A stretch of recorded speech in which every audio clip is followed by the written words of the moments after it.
அண்மைச் செய்தி.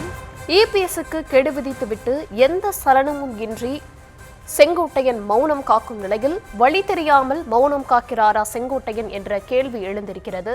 விவரங்களுடன் இணைகிறார் செய்தியாளர் ராஜேஷ்.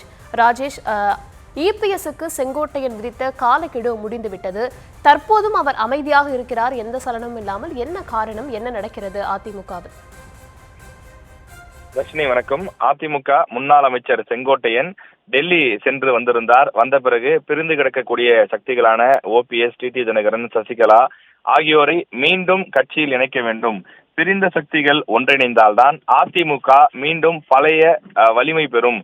அப்படி வலிமையானால்தான், ஒருங்கிணைந்த அதிமுகவாக மாறினால்தான் அதிமுக வெற்றி பெறுவதற்கான சாத்தியக்கூறுகள் இருக்கிறது.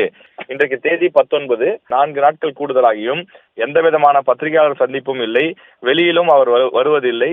அவர் தொடர்ந்து மௌனம் காக்கிறார். எதற்காக மௌனம் காக்கிறார்? ஏன் அமைதியாகிவிட்டார் செங்கோட்டையன்? வழி தெரியாமல் தவிக்கிறாரா செங்கோட்டையன் என்று பலரும் கேள்வி எழுப்பக்கூடிய நிலை தற்போது ஏற்பட்டிருக்கிறது. அவர் டெல்லி சென்று வந்த பிறகு சமீபத்தில் அதிமுக பொதுச் செயலாளர் இபிஎஸ் டெல்லி சென்று வந்தார்.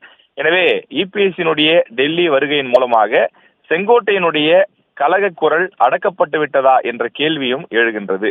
ஏற்கனவே செங்கோட்டையன் இதே போல கடந்த ஜனவரி, பிப்ரவரி மாதங்களிலே புரட்சி செய்து வந்தார். பிறகு மார்ச் மாதத்தில் அவர் டெல்லி சென்று அமித்ஷா மற்றும் நிதியமைச்சர் நிர்மலா சீதாராமன் ஆகியோரை சந்தித்து விட்டு வந்தார். வந்து ஆங்கில ஊடகங்கள் டைம்ஸ் ஆஃப் இந்தியா, ஹிந்து போன்ற நாளிதழ்களுக்கு பேட்டியும் கொடுத்திருந்தார். ஆம், நான் மத்திய அமைச்சர்களை சந்தித்தேன் என்று வெளிப்படையாகவே பேட்டி கொடுத்திருந்தார். அந்த கூட்டணி உறுதியானவுடன் கிட்டத்தட்ட 5 மாதங்களுக்கு மேல் செங்கோட்டையன் இருக்குமிடம் தெரியாமல் அமைதியாக தொடர்ந்து மௌனம் காத்து வந்தார். இந்த நிலையில மீண்டும் அவர் இந்த புரட்சிகர கருத்துக்களை தெரிவித்த நிலையில் இதன் காரணமாக அவர் மாவட்ட செயலாளர் பதவியிலிருந்தும் நீக்கப்பட்டார். தற்போது அதிமுகவினுடைய அடிப்படை உறுப்பினராக மட்டுமே செங்கோட்டையன் தொடர்ந்து வருகிறார். இந்த சூழலில் அவர் தொடர்ந்து அமைதி காப்பதற்கு பின்னால் என்ன விஷயம் இருக்கிறது? டெல்லி தலைவர்கள் ஏதேனும் சொல்லி அமைதி காக்க சொல்லி இருக்கிறார்களா? அல்லது இதற்கு மேல் பேசினால் அடிப்படை உறுப்பினர் உள்ளிட்ட பொறுப்புகளிலிருந்து கூட நீக்கப்பட்டு விடலாம் என்பதனால் மௌனம் காக்கிறாரா? அல்லது வேறு ஏதேனும் திட்டம் இருக்கிறதா?